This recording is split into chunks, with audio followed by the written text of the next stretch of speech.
Well, I cried the whole book. The whole book I cried. So get your tissues and be prepared to cry. If you're one of those people that likes to cry your eyes out, this is the book. Welcome to the T. Louise book series. I'm Christina, Kristina. This is where we read books and talk books. And it's nice to meet you, and I hope you're having a good day. We started 7 books ago, and this is a 12-book series before Bertrice Small moves on to some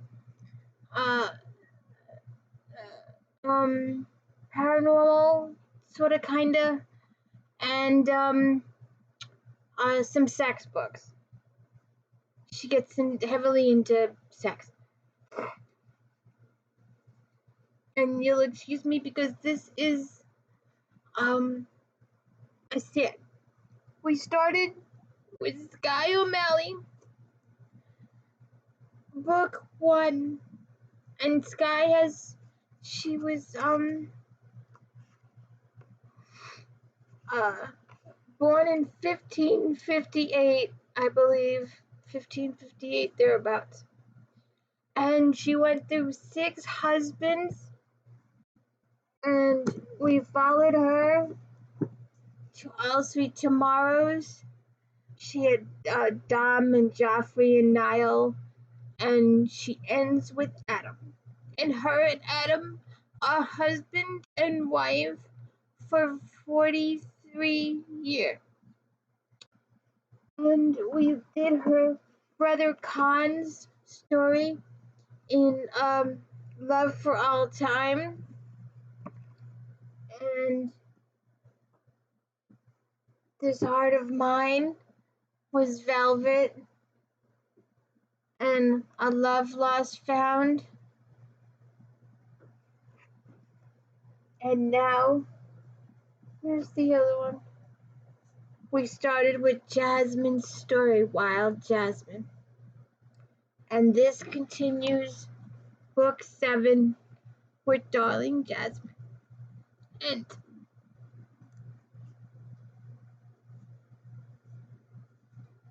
And Adam has passed away. Very first line of the book. Adam has passed away. Excuse me 1 second.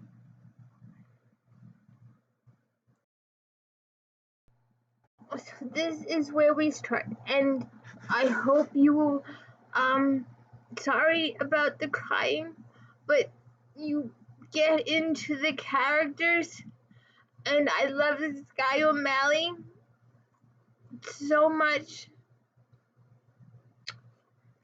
So, oh shoot, excuse me. I'm sorry. If you could hit like and subscribe, I'd appreciate it. I actually surpassed 200 recently, but I've lost a bunch of subscribers already. So we'll see what happens. Darling Jasmine, book 7. It is the winter of 1615. Remember, Skye was born in like 1558 or thereabouts. 400 years before Claire Beecham Fraser Randall. And who knows what Diana Gabaldon has planned for book 10. It's supposed to come out in a couple years, I think. So anyway, 12th night. Adam DeMarsco was dead. One moment he had been sitting at the high board in the great hall of his home, surrounded by the many members of his family who were gathered to celebrate the holidays.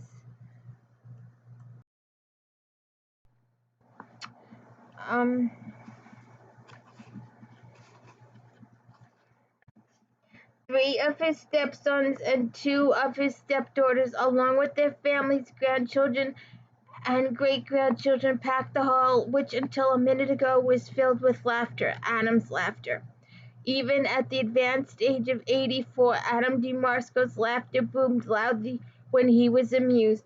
It was a particularly ribald jest by his daughter-in-law, Valentina Burke, that had occasioned his loudest bout of mirth. Wiping his eyes, he had taken his wife's hand upon his and kissed it tenderly. Smiling out at them, he said, "God bless you all, my dears," and he died.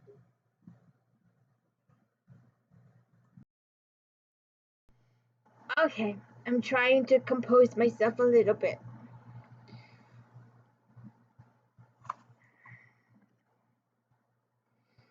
"You simply cannot remain here alone, Mamma Willow," Lady Edwards said in a firm tone that all of her children knew meant she would have her way in whatever matter she was discussing. Skye O'Malley DeMarco stared out the window of her day room.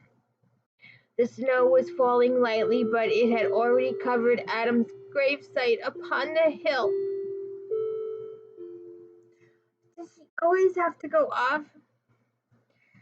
Check out my New Year's Eve video for her identity. "You are in your 75th year, Mama," Willow continued. "I have only just celebrated my 74th birthday last month," Skye said. "A woman of your years cannot live by yourself," Willow persisted. "Why not?" her mother asked. "Why not? Why not?" Willow blustered, a moment unprepared, although she knew she should have been for the question. "Why, Mama, it is representable for a matriarch of your age to live alone." The light outside had faded completely now. Skye turned and faced her eldest daughter. "Go home, Willow," she said. "I want you all of your siblings to leave me in peace to mourn my husband of 42 years. From the moment of Adam's death 4 nights ago, you have not given me a moment's cerise. I need to be alone. I want to be alone. Go home." "I am not helpless, Willow. I have not yet lost my reason. I have absolutely no intention of closing up my house, displacing my servants, and moving myself in with any of my children. I intend to remain here at Queen's Malvern until I die. Is that clear?" Stacey Kelly, Skye's faithful tiring woman, felt her mouth turning up in a smile, but she withheld her laughter as she sat by the fire, mending the hem on one of her mistress's gowns. She was surprised at how little Mistress Willow seemed to know her mother, if she actually believed Skye would come and live with her or any of her children.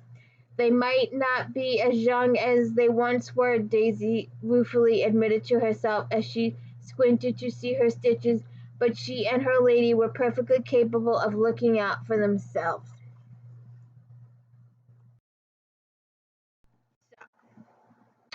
All the kids decide to pack up. But Mama Willow persisted. "Queen's Malvern no longer belongs to you. It belongs to the little Duke of Lundy, Charles Frederick Stuart." "Do you really believe that either my granddaughter or the Duke's guardian, the Earl of Glenkirk, would dispose me, Willow?" Skye snapped. "I think it is you who have lost her wits, and not I. Jamie Leslie was back at court this autumn, Mama," Willow informed her mother. "He is very angry that he has not been able to track down Jasmine in France." Now, remember, in the last book, Jasmine took off. She was pissed. Her husband has died, and she has been intimate with the Earl of Glenkirk. And we will talk about this later, but for the Earl of Glenkirk's backstory and his family's descendants, you'd want to read the Caden. I read a little bit of this last year. We might do it again. But this is Cat Leslie's story, and it will be mentioned in future books because they'll start leaning towards his family for a couple of the future books. So this is something you want to check out. But Cat Leslie was just as fierce as Skye. She did spend more time in Algiers than Skye did, though.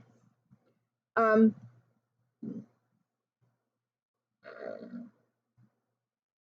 so they talk about that for a little bit. Jamie Leslie was back at court this autumn, Mama, Willow informed her mother. He is very angry that he has not been able to track Jasmine down in France. Skye hid her daughter in France. So, she's decided that it's time that her daughter come home and marry the Earl of, of Glenkirk. So, she says she's going to give it a couple of months. She wants to just spend some time with Adam at his grave. And then she's going to go to France to go get Jasmine. So, her spoiled, rotten son, her Willow's siblings, it's not a strong storm, Patrick, Lord Burke said. I will be over by the morrow. We had best set our servants to packing. Mama says she's going to France to tell Jasmine herself, Willow informed them. Sometime in the spring, she says.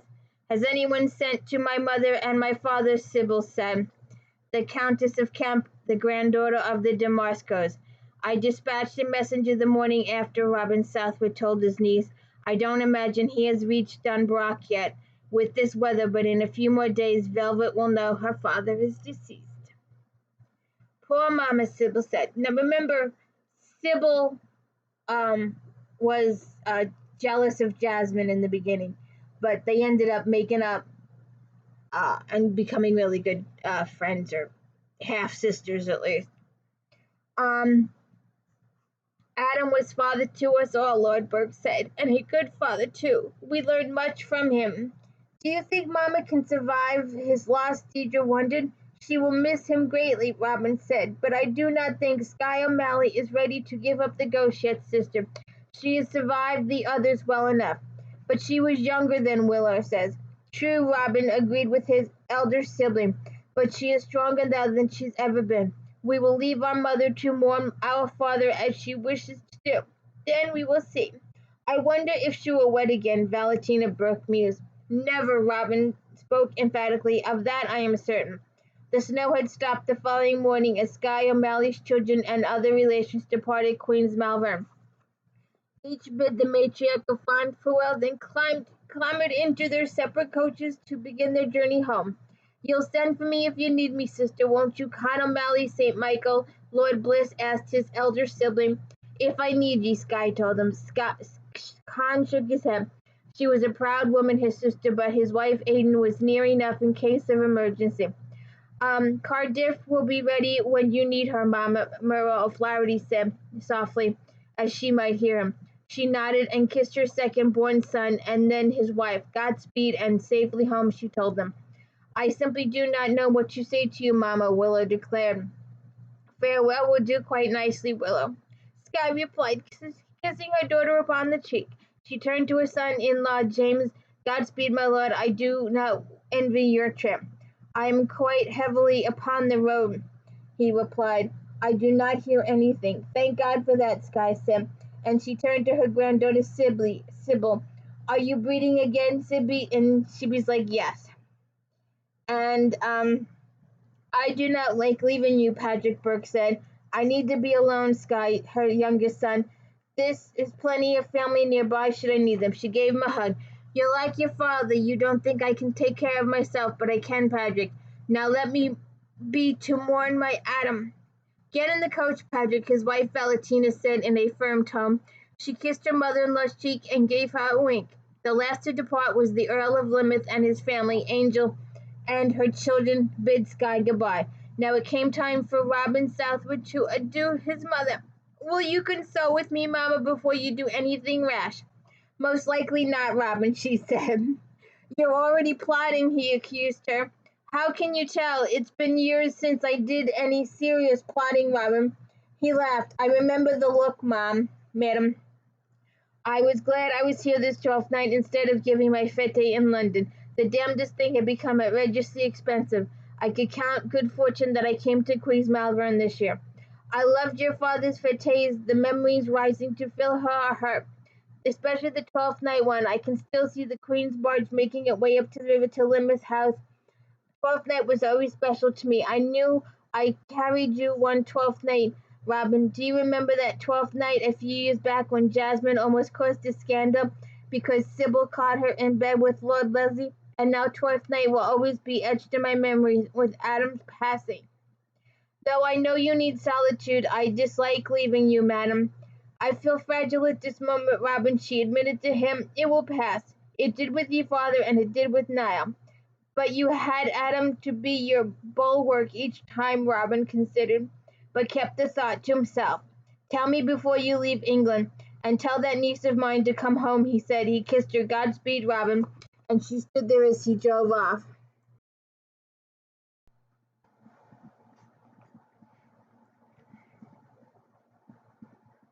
So his coach made its way down the drive, around the bend, out of her sight. You're a devious old woman, Daisy told her mistress as she helped her into the house. You no intention of telling him when you're leaving for France, do you? Of course not. If I tell Robin, he'll tell the Earl of Glenkirk, who will seek to follow me to Jasmine and her children. Nay, I will tell him nothing. He'll tell the Earl anyway when he passes through London in a few days. Which is why I'm already be on my way to France, Skye, answered her tiring woman. They'll not use me to force my darling girl back to England. She'll not come unless she chooses to come. Oh, you're a wicked creature, Daisy said, chortling, but when she grew serious, how will ye mourn his lordship if ye go, my lady? I do not have to remain at Queen's Malvern to mourn my Adam, Skye said. Adam is always with me no matter where I go. So, her son... Oh, wait a minute. Let's back up here. I want to find that...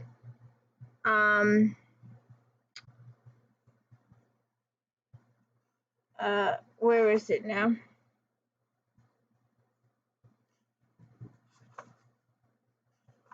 I thought it was before.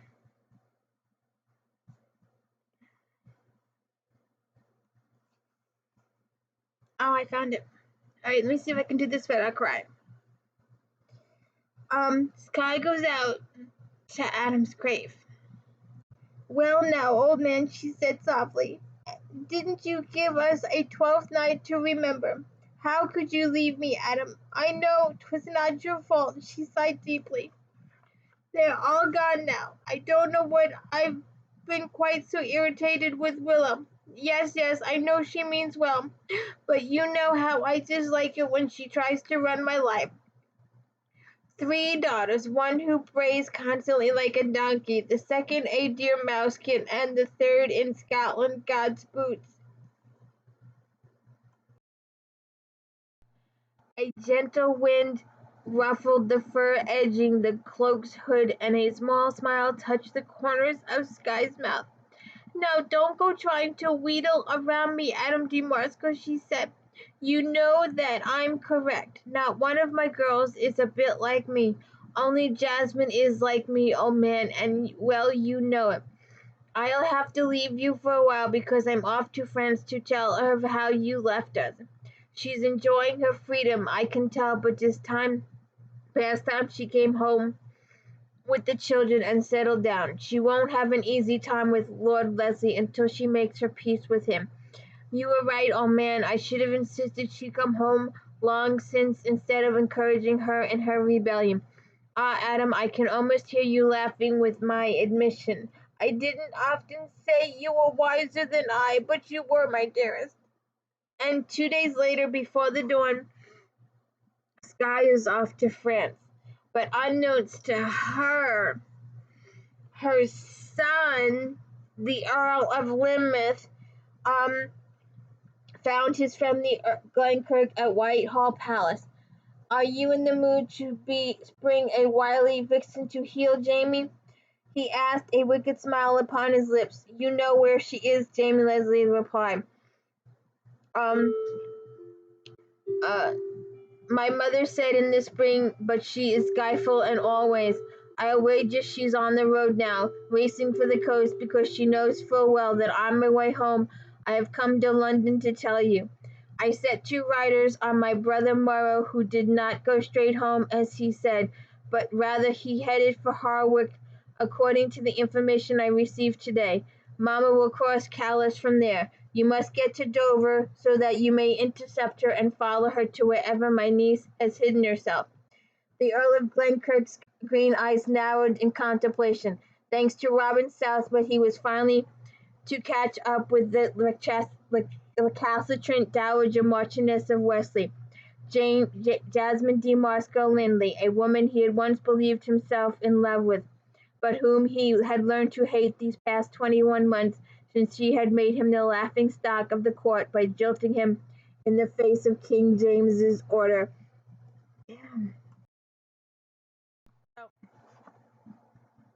Um, he tells him all the information, and then he says, "One more thing, my lord," the Earl of Plymouth spoke in quiet, serious tones. "Charles Frederick Stuart is now the Duke of Lundy, but Queen's Malvern is my mom's home, and has been for decades. You may take whatever vengeance you wish upon my niece Jasmine, but you will treat my mother with the dignity and respect to which she's entitled, and you will not dispose her. If you render her any discourtesy, you will not just have me to contend with, my lord. Remember that Brockburn is her son-in-law and related to the king, and Brockburn is Jasmine's stepfather as well. Do not forget Alistair Kemp and Lord Burke. They would be most unhappy should Mamma be discommodited in any way." The Earl of Glenkirk gave his friend a frosty smile. "I am more than well aware of Madam Skye's familiar connections, Robin. I have no quarrel with your mother, although I suspect she is more behind this than either of us knows." And Robin's like, "Yeah, of course." So they go off. Oh, I'm getting, this book is so sad, and I know parts of it are just fine, but it's so sad that it's making me physically ill because it's just so sad. So James Leslie leaves London and takes his servant with him, and she goes. Skye goes to Belflores, where Adam's family was from. It was Adam's estate, and it was next door to his. I think it's his brother's now. So she gets there, and she talks to Jasmine, and Jamie shows up too. Skye pretty much figures he followed her, and Jasmine has 4 children. Fortune and one of these other books is hers, and India and Henry, and then Charles Frederick Stuart is the son of the king's son. Jasmine had a brief relationship with him in the other book, and so they're starting to get to know each other. Jasmine, is this when she's talking to Jasmine or Skye?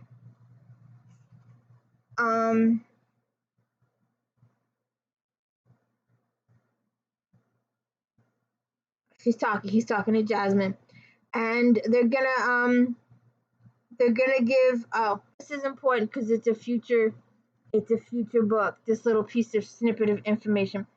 So Jasmine is talking to James Leslie. And she's talking about Rowan gave her a puppy. He's in here someplace. And actually, my real gift that year was Maguire's Ford and its land. I remember how angry my Uncle Patrick was that Rowan had obtained the grant for me. At the time, I thought nothing of it. Now, I too wish he hadn't gifted me with anything other than my precious feathers. Oh, that's the dog's name. You have not been back to Ireland since? He asked. She said no. The former Lord's son, Rory Maguire, is my agent. There is both a Roman and Anglican church on my lands, and the people seem to manage to coexist peacefully. I race the horses there, or rather Rory does for me. I should probably give the estate to Fortune one day, as she was born there. It would make a fine dower for her, don't you think? Probably. We must talk, madame. And yeah, that's what the next book is. Going to Ireland. Oh, I gotta stitch up. So, he wants to marry right away, and she wants to marry at Queen's Malvern, Grandma's estate, and so they discuss that, and Skye just devises a plan. They hang out in France for X number of days, and then give me a second. Then Skye goes over to Adam's family and tells them of his decease, and then she says they're not too far away, a couple hours, I guess, a couple hours ride. And she says to them, "Do you?" Well, this is great. Sorry. So much. Where is she over there? So Skye takes the kids and goes over to Adam's siblings' estate and spends some time with them, so that Jasmine and Leslie, or Jemmy, can spend some time together and get to know each other and get back in the bedroom and all that kind of stuff. So they do all that. So then it has been decided that they're gonna marry, and they're gonna marry at Queen's Malvern. So they all go back to London, and they're gonna tell the king that they're gonna be married in June at Queen's Malvern. And people get in the king's ear, and this they cause some serious trouble. This really messed up guy decides that he wants Jasmine for his own uses, and some of his uses are really horribly horrifying. We won't go into all that. But this guy gets in the king's ear. So the king says, "You know what? I'm going to give you some extra time. You don't have to marry Jamie right away. And I want you to consider this other guy." And she's like, "No, I don't want to consider this other guy. I just want to be with Jamie." And because he's mad at her because she, ran away with his grandson to France. And he just, "Your Highness, I am content to wed with Lord Wesley. We are old friends and have come to complete understanding. Our wedding is planned for June 15th at my grandmother's home, Queen's Malvern." "There will be no wedding, madame, until you have made your decision about a groom," the king said. And she's like, "But I have. I'm going to marry Jamie." And he's like, "You're a good lass, madame, and willing to do my bidding. I understand, unlike many subjects in this court, ye understand my divine right over my subject. 2 years ago I acted expeditiously, so that I might, I thought in effort to protect ye and my grandson. My rashness sent you fleeing to France." So now he wants her to consider Pierre St. Denis, the Marquis of Hartfield, and he wants her to allow Pierre St. Denis to apply his suit. And they try it for a couple days, and then Pierre comes back and says, "No, I can't do it," because she's hanging out with Glenkirk. So the king goes, "Glenkirk, go to Edinburgh, spend a few days, let me know what the weather's like, because I'm going to plan a trip there." So he sends Jamie away. And we get a little bit of the bad guys, and he is the bad guy. Spoilers. Oh, I guess I should have said that in the beginning. I'll put that in the heading. Spoiler. I've been getting yelled at a lot for spoilers.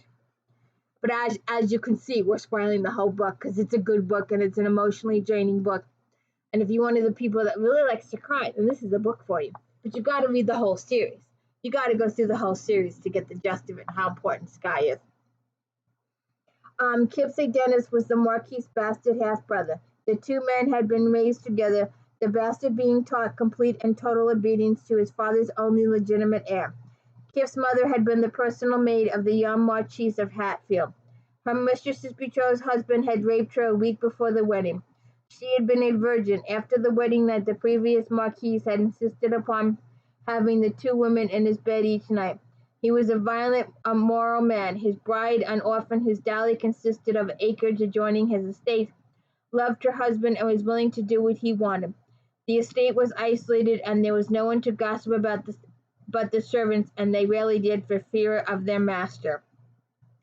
The two half-brothers were born a half-hour apart, and he's just a horrible person, and he has horrible plans for Jasmine. So we go through all that, and then they decide that they're gonna frame Jasmine and her husband for treason so that her husband will get hanged and she'll be single again and he can marry her. And it's just it's just horrible. And she goes on a date with the horrible guy, and then she's like, at the end of the day, she's like, achoo, achoo, achoo, achoo. And she's like, I'm sick, I gotta go to bed for a week. And that stays him off. And then somebody, did we get that for? Jasmine decides to go plead her case with him because Pierre St. Denis has horrible, horrible, horrible plans for her. So she pleads her case, and the king relents and says, okay, Jamie's your choice, you can have Jamie. So this makes the bad guy really, really, really, really angry. And he decides all this stuff, and the plan is hatched, and he has a guy killed, and he wants to frame Jasmine and Glenkirk. But they don't get the message at all. They just go on with their lives. They go to Queen's Malvern and get married. And I like catching up with the family. I like knowing what's happened to all the people. I like the character progression as in all the books. And I love these books. These are a very good series. And we'll have to see what happens with Claire Beecham Randall Fraser in book 10. I hope they don't pass away. I don't want to be crying again, and that's going to be a 1,000-page book. I can see it. They exited the small chapel at Queen's Malvern once again as her wedding to Rowan Lindley. The 4 carved oak benches had not been enough to hold all of the family, and they had stood around the room and spilled out into the hall. Her wedding to Rowan had been at dawn, and the rising sun had come through the stained glass windows, casting shadows of color on the marble altar with its Irish lace. Today, however, the wedding had been celebrated at noon, and outside of the house a soft rain was falling. Some remarked on it, hoping it did not portend misfortune. But Jasmine laughed away her concerns. Her first 2 marriages had been held on a perfectly beautiful day, and each had ended in violent death. A gray day was the least of her worries. Because it was summer, all of her children had come to see their niece married to the Earl of Glenkirk. Even Ewan O'Flaherty and his wife Gwyneth Southwood had arrived from Ireland.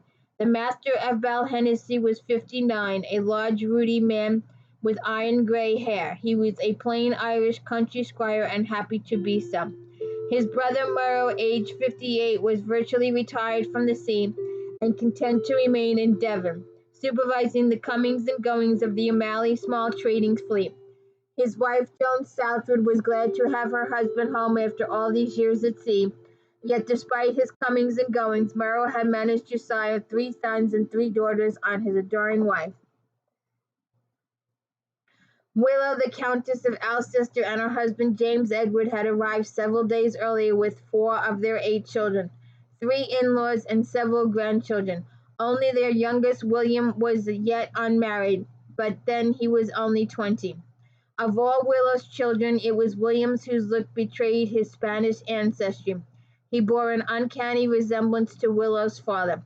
Just looking at him took Skye back decades in time to when she had adored the wife of the man known as Khalil el Bey, the great whoremaster of Algiers, who was in actuality a renegade Spaniard. Willow, of course, had never been told her father's more colorful history, and believed him to be nothing more than a merchant who was estranged from his family. Watching her prim and oh so proper English daughter attempting to manage everything and fussing at everyone, Skye wickedly considered that one day before she died she must tell Willow of Khalil el Bey. That would certainly take her down a peg or two. And following the 55-year-old Willow was Robin Southwood, the Earl of Lymouth, now 52, and his still beautiful wife Angel. Then came Deidre Burke, aged 47, and her husband Lord Blackthorne, and her brother Patrick, Lord Burke, 46, and his wife Valentina.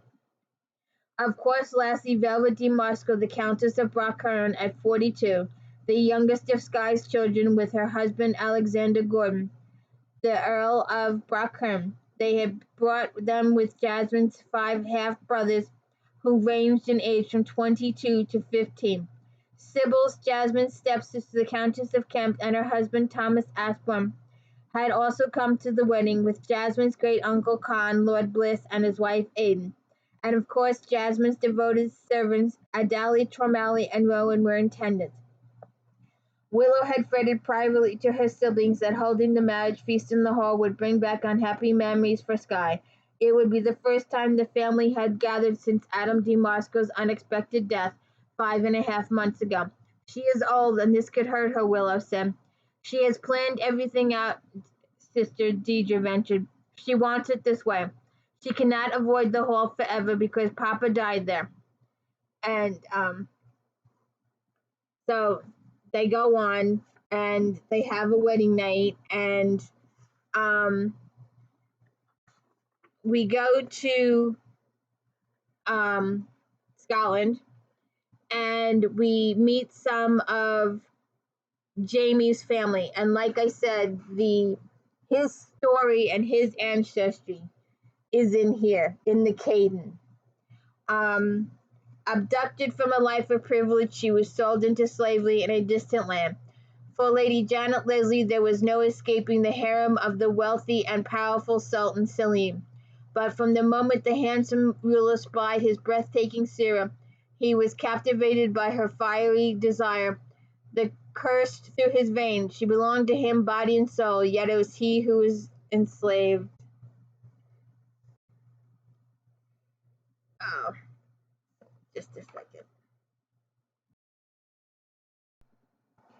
So they go to Scotland. By mid-morning of the following day, the Earl of Glencoe's family was pouring into the castle to meet Jasmine. His paternal uncles, James the Master of Hay and his wife Alice, Adam and his wife Fiona, Michael of Leslie Bray with his Isabella. The old Earl of Sis then came with his women, and of course James Leslie's siblings, his sister Bess and her husband Henry Gordon, his 2 brothers Colin the Master of Greyhaven with his wife Euphemina Hay, and Robert of Bray-Moore, who was married to Euphemia's sister Flora. Jamie's sister Amanda was married to the Earl of Season's heir, and his sister Moray was the wife of young Malcolm Gordon. They surrounded the Earl of Glencoe, hugging him and covering him with happy kisses. So we meet his family, and then Skye gets a visitor back at Queen's Malvern.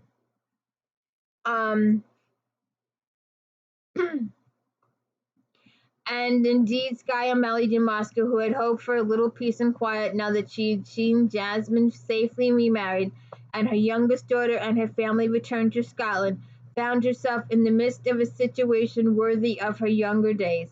She had sent the king's messenger back to Winchester, the royal autumn residence, with a note to the king saying that her granddaughter and her husband had already returned to Scotland for the autumn and winter months. Her surprise was great, therefore, when several weeks later the beautiful young man she had seen since her third husband, Geoffrey Southwood, appeared upon her doorstep and ushered into her library, where she sat reading by her fire. She arose as he came forward. The young man bowed with great elegance, and once again she was reminded of Josie. "Viscount Villars at your service, madame." "So you are George Villars," she said. "My granddaughter has nothing but kind things to say about you. Sit down. Will you have one? To what do I owe the honor of your visit, my lord? Surely you know that Jasmine and Jamie are at Glenkirk. But why did they go when the king expressly forbid it until the matter of Lord Stirk's murder was cleared up?" George Villars said. "The king is furious with them, and that wretched Peer St. Denis is egging his majesty into issuing a warrant for the Earl and Countess of Glenkirk. The queen has so far been able to prevent her husband from doing so. She sent me to you to learn if you know for any reason for the Leslie's disobedience, so she may defend the Marquis of Hartfield's accusation. He says they have fled because they know their guilt in Lord Stirk's murder." "When did the king order Jasmine and Jamie to remain in England, my lord?" "They said nothing of it to me. James Leslie has always been a loyal servant of the Stuarts. He would not flout the king's authority under circumstances." So it was discovered that a message was sent to supposedly sent to Queen's Malvern, and it never reached there. St. Denis convinced the king to send a messenger here to Queen's Malvern before your granddaughter's marriage, instructing Glenkirk and his bride to remain in England. But they never got it. So, Skye devises a plan. She tells Villars what to do, and then she goes to see the king and explains the situation to him. And then she goes to Scotland, or he goes, yeah, they do with the king, and then she goes to Scotland. And she goes to Scotland, and she celebrates 12th night with her granddaughter, and his family comes. So, and then Jasmine gives birth to Patrick Leslie, the 6th Earl of Glenkirk. And then the bad guys arrive, and Pierre St. Denis has a fake warrant. The king had several warrants on his desk, but there was no names in them. But his seal was real, but he had not signed them, and he had not filled in the names. And Pierre St. Denis stole it, filled in the names, and signed it. And people in the know could tell the signature was false. So there's a lot of stuff going around. They just devise a plan to keep St. Denis traveling all over Scotland looking for the couple. And Skye returns to Queen's Malvern after spending the winter with Jasmine. Further south at Queen's Malvern, Skye was pleased to be home again. Her grandson Charles Gordon had taken the Lindsay children to Henry's seat at Cadbury and was watching over them. The Earl of Brockern, impatient, had ridden off to court to see whether the king had sent to Scotland to prevent any mischief on the part of the Marquis of Hatfield. Only Velvet and her 3 younger sons remained with Skye. Her daughter was so busy with her ambitious offspring that she left her mother much to her own devices. Skye spent many hours seated upon a small stone bench she had instructed placed by Adam's grave on the hillside. It was peaceful here, and she felt comforted despite the turmoil going on just beyond the fringes of her own life. "I can no longer make everything all right for everyone, Adam. I am getting old at last," she said aloud to the stone marking his grave. She sighed deeply. "Our darling girl is in danger, and the king is obviously still dragging his feet. Adam Bess would have never tolerated such goings-on, even among her favorites, except for Dudley, of course. Dudley could do anything, and he did. We can but pray our son-in-law can move poor old Jamie Stewart to action before it was too late. Um, so that Jamie finds him and fixes everything. And while he's fixing everything, uh, the bad guy gets to Jasmine and kidnaps her, and she runs off. She gets away, and there was a little bit of a happy ending there that you'll have to read for yourself. But we will end this with the last chapter. Um, the old woman was dying.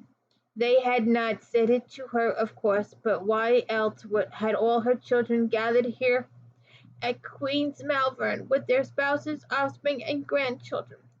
Even her eldest child, her son Ewan, now in his 67th year, had made the trip to Ireland to bid her a proper farewell. God's boots, was it so long ago she had given birth to Ewan in that draughty tower house the O'Flahertys called home? Her sister Evelyn had been there to help her, and 10 months later, when Morrow had been born. So many years gone by, so many wonderful adventures. She outlived them all. Her husband, her lover's best tutor. What a great friend to her the Queen had been, and what a bitter enemy she had. She decided absolutely no regrets. She had lived her life to the fullest, raised her children well, founded a commercial enterprise that made them all wealthy, and she had loved, from her innocent, glorious love for Niall Burke, teacher, and Patrick's father, to her last love, Adam de Marsco. She had loved well and loved them all. The curtains about her bed had been drawn back at her request so she might gaze out the open window. Willow, of course, had wanted the curtains drawn and the window shut, but Skye would not have it. Robin, her dearest Robin, had overruled his eldest sister, which gave their other siblings the courage to side with him.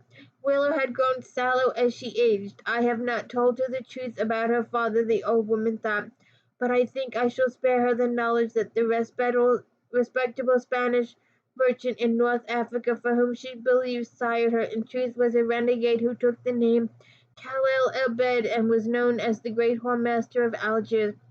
A bubble of laughter choked the old woman for a brief moment. Such a knowledge would destroy poor Willow, and she did not want that on her conscience as she went to make her.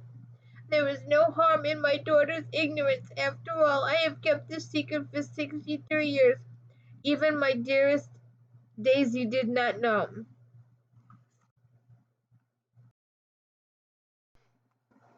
Daisy Kelly, her faithful tiring woman and dearest confidant and friend, had died suddenly just over a year ago, and nothing had been the same since. Just gone to bed one evening, never awakened in the morning. Young Nora had been a great comfort to the old woman, but it was not the same. Nora had not been young with her mistress and shared her many adventures or her secrets. No, it hadn't been the same, nor would it ever be again. Her time was long past.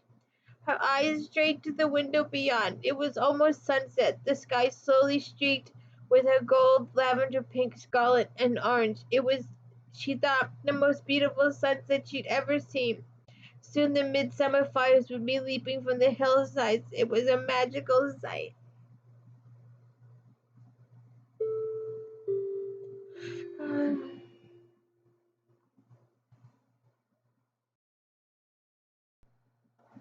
Grandma Jasmine placed a kiss on her forehead. How do you feel? I'm tired. She answered the young woman, Jasmine, darling Jasmine, her husband had called her, her favorite grandchild, although she had certainly never had a favorite until Jasmine had come into her life. She was she felt no shame at all in loving Jasmine best of all. She had arrived a month ago for her English summer with her beloved Jamie and her 8 children. India, who was 15, was already a great beauty. Henry, now 14, and his father's image. Fortune, 13, outgrowing her coltishness and promising rival India Shirley. Charlie, the not-so-royal Stuart, not 11, and his elder brother, every inch his father's son, and the 4 little Leslies, Patrick, Adam, Duncan, and the old woman's youngest descendant, Janet Skye, who had been born just over 6 months ago on her 82nd birthday. She turned toward the windows again, and it was then that she saw them as they came walking towards her out of the sunset. Niall Burke, as she had first known him, his smooth-shaven face turned by the outdoors, his short cropped hair as midnight as her own, her father and Edmund, who were smiling at her, and the K.L. Bay with his long oval face, with its hard blackened beard and those smelting amber eyes, and the outrageously thick lashes, had always envied. And there was Geoffrey Southwood, lean, blond, and arrogant, handsome, his lime eyes laughing at her surprise, and her darling Daisy, not old and wizened as she'd been but a year ago, but an apple-wicked, gap-toothed, and young woman again. "Come, little girl, it's time for us to go." Her eyes widened, and he was there, holding out his hand for her to take. "Adam," she said, reaching for his hand, and Jasmine gazed at her. Skye rose from her sick bed, gazing long and lovingly at each of them. Her smile was as bright as the morning. Her heart was filled to overflowing with deep, pure happiness. She felt she would miss her children and her grandchildren, of course, but one day they would meet again, for now another door was opening, another wonderful adventure beckoning her. Never fearful of a new venture, she eagerly accepted the invitation. "Gentlemen, lead on," she cried, and then linking her arms with those of Adam de Moscow and Geoffrey Southwood, she hurried off to the sunset and down the road to forever without so much as a regard or backward glance. Jasmine's hand went to her heart as she felt the pain of separation. She looked at her husband's stricken eyes. "She is gone, darling Jamie," he said gently, putting his arms around her. "She is gone from us now. Do not weep, sweetie. She would not want it. She would want you to be brave as she was brave. Then I say I am like her, and I wish were so, but it is not. There will never be a woman like Skye O'Malley again, Jamie, never." James Leslie, the Duke of Glencork, leaned over and gently closed the woman's eyes, now sightless Carrie Bloom. But upon her face he saw there was a smile. She had been glad to go, he thought. No, there would never be a woman like Skye O'Malley. Godspeed, Skye. Godspeed until we meet again. And Lady India's book will follow, and Fortune's book will follow, and Autumn Leslie's book. And we end this. No, there's one more. Oh. Patrick Leslie, and the final book in the series, Vixens, of her grandkids. And I hope you have stayed with me, and I'm sorry I cried the whole time. And please hit the like and subscribe. And please check out the other videos for the other books. But we have watched Dear Skye go through all of her love. And I hope you enjoyed these books as much as I did. And I hope you got invested in the characters as much as I did. And please hit the like and subscribe, and I'm gonna go find something cheerful to read now. Have a good day.